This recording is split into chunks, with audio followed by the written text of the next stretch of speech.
Udumo kuNkulunkulu kweliphezulu nokuthula emhlabeni kubantu abathokozelwa nguye. Baba uNsibande yakubingelela. Ndlalifa izulu ngithi uJesu Kristu inkosi. Siyambonga uNkulunkulu wethu kakhulu, siyamdumisa ngosuku lwanamhlanje akasipha lona, usuku lwesimangaliso. La sikhona ke liyana. La sikhona ke kuyabanda ngendlela emangalisayo, kodwa ke konke kusebenzelana kube ngokuhle kulabo ababizwe ngecebo. Siyambonga uNkulunkulu wethu kakhulu, siyamdumisa. Ngiyethemba nawe uyaphila lapha ekhaya, uhlala uthokomale uma ukuthi kuyabanda, ushaya umoya makuwukuthi kuyashisa, ngoba ngiyazi iweather kwenzakalani. Umuntu ohlezi nje la uphumule. Ngiyabonga kakhulu kulabo abalalelayo asebevele bama ukuthumela ngempela bafowethu. Ngiyacela ukucatshangelwa kwangathi nje kungama uma kungenzeka nizenqala ukuthumela mhla ka-2 kuDisemba, ngoba manje umuntu uzobuya ahambe. Nginey'nkonzo ezikhona ngibhekene nazo ngomgqibelo nangesonto. So kusho ukuthi-ke mhlawumbe ngizoze ngiqale nokuthi ngithi catch up nakho konke okwenzakalayo mhla ka-1 kuDisemba. Bengiyojabula kakhulu uma nongithumelela izinto ezithunyelwayo mhla ka-2 Disemba. Kodwa ireport yabefundisi ngeke ngingayiceli ngesonto, ngoba phela ngiyayirekhoda la ngirekhoda khona, ngibone ukuthi umsebenzi uhamba kanjani. Nansi ibranch ethize yehla bo, kwenze njani? Nansi ibranch ethize iphakama bo, ngijabule. Eyehlayo ngiyithwale ngomkhuleko. So-ke ireport yokuphila kwami, ngiyacela ukuthi ngesonto abefundisi bareporte emva kwenkonzo bonke. Kungabe bikho ozoreporta ngoMonday, kodwa bonke bareporte Sunday. Ngikusho enkonzweni-ke ngoba abangezoreporta Sunday uphawu lokuthi abayilaleli inkonzo. Madoda, umuntu ubanjwa kalula nje, sithi isiZulu zibanjwa kweziwudlayo.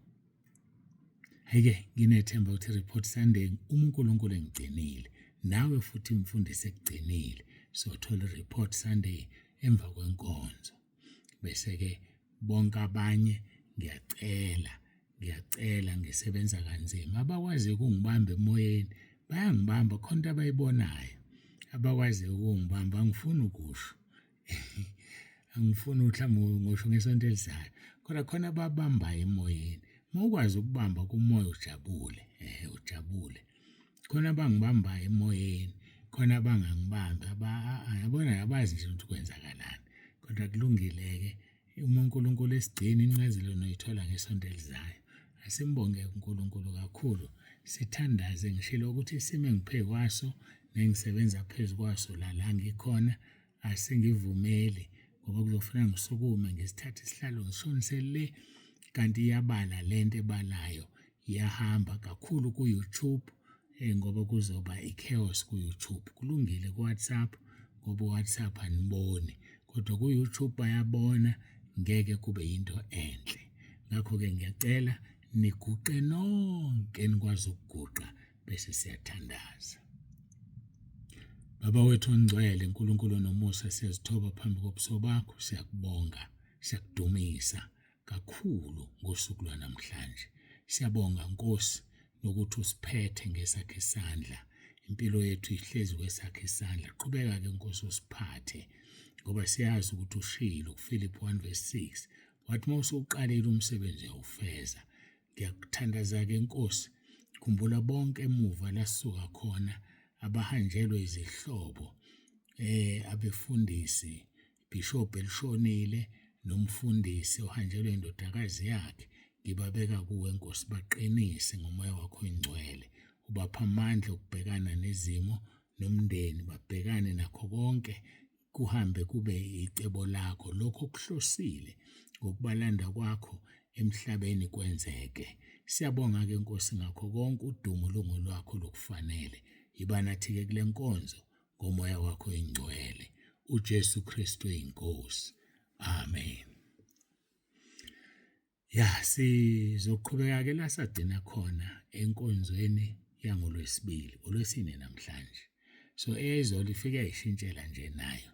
Yathi uNkulunkulu uzokudalula. Hayi sikhonza uNkulunkulu odalula nayo. Uzokudalula.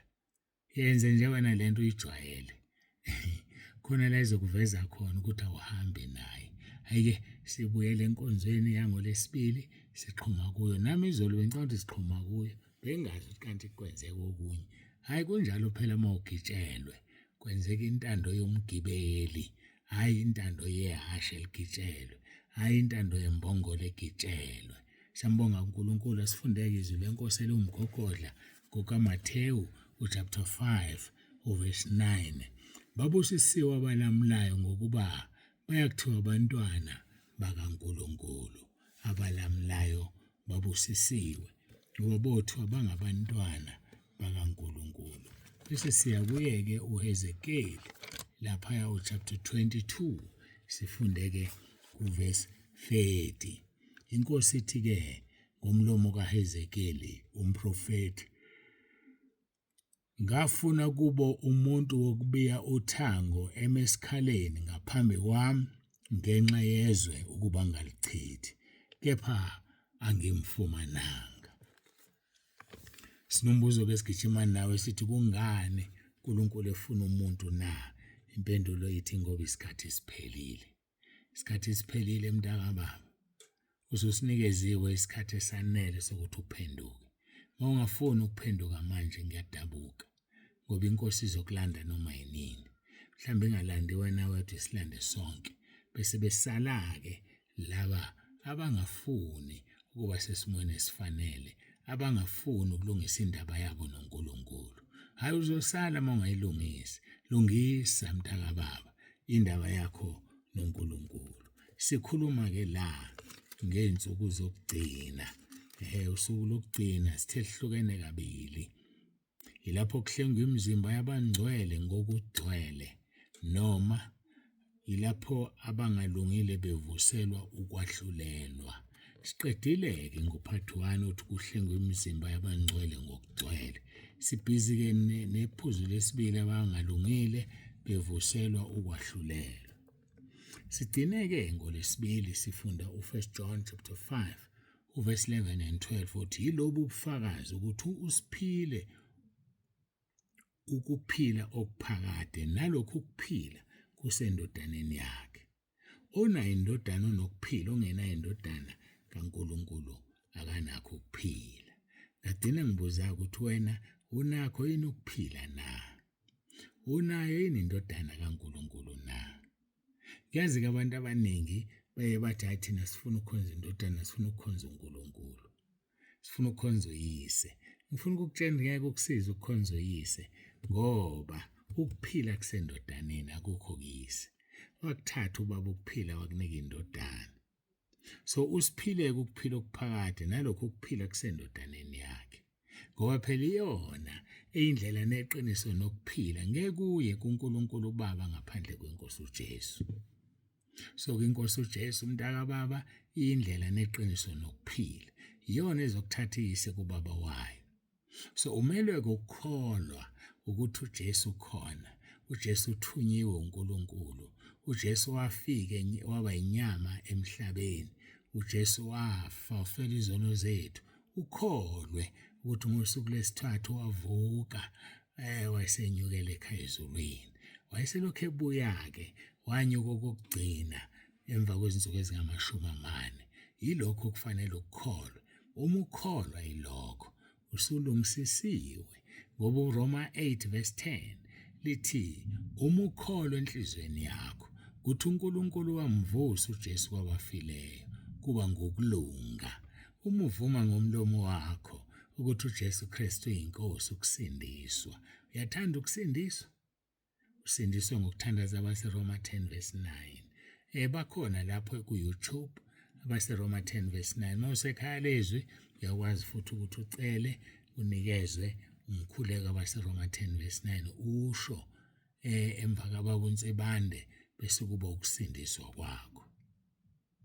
Uthi-ke chapter 3 verse 14 and 15 ka1 John, Njengokuba uMose waphakamisa inyoka ehlane, kanjalo indodana yomuntu imele ukuphakanyiswa, kuba yilona naloyo okholwa yiyo abe nokuphila okuphakade. Uyakholwa yiyona na?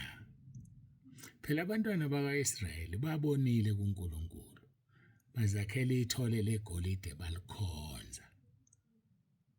uNkulunkulu wathukuthela wabathumelela iy'nyoka ezinesihluku.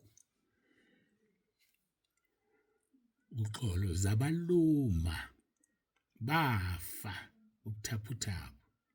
Bakhala abanye abasasele kuMose, Mose sisize, Mose sisize. Mose wabakhalela wathi uNkulunkulu, okay Mose, yakha inyoka yethusi. Ozobuka leyo nyoka yothusi noma elunywe le nyoka le kodwa uzosindiswa. Usethi kuJesu ngomlomo wakhe kuye chapter 3 uthi njengokuba uMose waphakamisa inyoka ehlane kanjalo nathi esikhona manje masiphakamise yena ukuze kube yilona naloyo obheka kuJesu asindiswe. Uyamphakamisa nje wena uJesu. Uphakamisa ba? Phela khona inceku kaNkulunkulu before zishumayele ziphakamisa amakhosikazi abo zithi nonkosikazi omuhle isiyajola njalo khona la ebandleni. Noma ibiziwe ivakashile nginonkosikazi omuhle mina kunabo bonke asukume nimbone umvala amehlo nje uyajola uyamjolela. I-wrong leyo nto oyenzayo, uyamjolela, akufanele ukwenze lokho. Sixolise kakhulu ugesi uphazamisayo, liyaduma izulu la wanankoku usubuya, angazi bekwenze njani. Kakhulu ngixolisa kulabo baka-YouTube ababonile kukhona okwenzakalayo. Izulu liyaduma kakhulu la liyana. Sikhuluma-ke ngokuphakamisa uJesu. Sithi khona iy'nceke ey'phakamisa amakhosikazi azo, khona iy'nceke eziphakamisa amaholo azo, khona iy'nceke eziphakamisa imizi yazo, zitshela abazali nti mina ngihola imali engaka. Kuhleni lokho, kuhleni lokho. Hamba utshela abantu ukuthi uhola malini. Angikuboni kuyinto enhle. Kuhamba nempakamo. Asingaphakami bafowethu. Hayi asingaphakami. Singaphakami nje. Ayike asiqhubeke nodaba lwethu. Njengokuba kuMose wayephakamisa inyoka ehlane, kanjalo nathi inkosi imele ukuphakanyiswa. Kuba yilona loyo obheka kuya ngabhubhi. Uxolo kodwa abe nokuphila okuphakade. Isimangaliso lesi esiwuJesu la. Asibhekeni kuJesu. AmaHebheru 12 verse 2 uthi asigijime sibhekile kuJesu ongumqalisi nomphelelisi wokukholwa kwethu. Wena ugijima ubheke kubani? Ubheke kwisithu uSathane. Ubheka abantu ukuthi bazothini bathini. Qeda ukushumayela uhambe ubuza abazalwane benjani intshumayelo yami. Kanti wena u-accountable kubani? Qeda uphuma inkonzo uhambe ubuza kumkakho nomnkosikazi abuze endodeni benjani intshumayelo namhlanje. U-assess ubani wantu wena? U-assess umuntu. Yazi ukuthi umoya ongcwele uma usenenhlanhla usekhona kodwa yena fanele usebalekile. Maphela umuntu othi aka-assesse wena, aka-assessi wena. Assess umoya ongcwele obekhuluma ngawe. Umoya ongcwele lo bekhuluma ngawe. So uzositshela wena ukuthi bungenayo umoya ongcwele. Ufuna sikutshente inkonzo ebenjani? Sifake enkingeni siqaba noNkulunkulu athi sithi si-assessa wena kanti si-assessa umoya ongcwele. Uma esekhona mhlawumbe akasekho usehambile. Pho-ke uma esehambile-ke yikho kuzofuna usizo kubantu. Wenze njalo uSawuli. Wenze njalo uSawuli ubulala izangoma eqeda. Kodwa kuthe uNkulunkulu esesukile kuye ngoba elahle izwi lakhe wahamba izangoma wasithola esisodwa. Sambamba sathi ufuna ukungenza isilo sengubo Sawuli. Ngeke waseyafunga wathi cha ngeke ngikwenze lutho. Banjalo-ke masebewile bayizangomeni baye enyangeni baye kuma-fortune tellers beyofuna ukuzwa amanga. Kanti ngesikhathi usenomoya ongcwele uvutha, umoya ongcwele ukutshela indaba. Awuzifune ezabantu, ufune ezasezulwini. Umoya ongcwele uzokubikela ezasezulwini. Khohlwane abantu, umuntu ngeke akwenzele lutho. Sengisho kaningi lento. Qinani enkosini nasemandleni ayo amakhulu. Hayi niqine kubantu. Abanye sebancane bekhula abakayivumi nalezo zono. Kwakufika inyanga njalo izoqinisa ikhaya. Namanje usacabanga leyo nto. Qinani enkosini nasemandleni ayo amakhulu. Hlomani zonke izikhali zikaNkulunkulu kuze nibe namandla okuma nangosuku olubi nizabalaze nime. Asihlomeni izikhali bafowethu. Akukho okunye okuzosisiza, akukho okunye esingakwenza but ukuhloma izikhali. Hlomani-ke izikhali zikaNkulunkulu. Njengokuba uMose waphakamisa inyoka ehlane, kanjalo indodana yomuntu imele ukuphakanyiswa, ukuba yilona loyo okholwa yiyo abe nokuphila okuphakade. Unakho ukuphila okuphakade wena na? Hayi ngiyabuza, unakho yini ukuphila okuphakade? Siyambonga uNkulunkulu osesigcinile kwaze kwaba la nale nkonzo yethu. Ngiyacela ukuthi ngivalelise, kodwa ngingakavalelisi. Masiguqe sikhuleke. Simbonga uNkulunkulu. Baba ongcwele, uNkulunkulu nomusa, siyazithoba phambi kobuso bakho. Siyabonga ngakho konke osenzele khona. Sibonga nangenkonzo nangezwi. Kwangathi leli zwi lingawenza umsebenzi, bayeke abantu ukuphakama. Lingawenza umsebenzi, bakwesabe, bazithobe phansi kwesandla sakhe esinomusa. Ngiyacela uNkulunkulu wami uwenze umsebenzi ezimpilweni zethu, sisindiswe ngokupheleleyo, singakhohlisi abazalwane, singazikhohlisi thina futhi. Siyabonga Nkosi ngakho konke. Biyela-ke kuba yilona loyo lalele lenkonzo. Mbiyele ngomlilo wasezulwini. Ogulayo makaphiliswe ngegama lenkosi uJesu Kristu ophilayo. Dumo lonke-ke Nkosi linikeza wena lungu lwakho lukufanele, izikhathi zingakabibikho namanje kuze kube phakade. uJesu Kristu eyinkosi. Amen.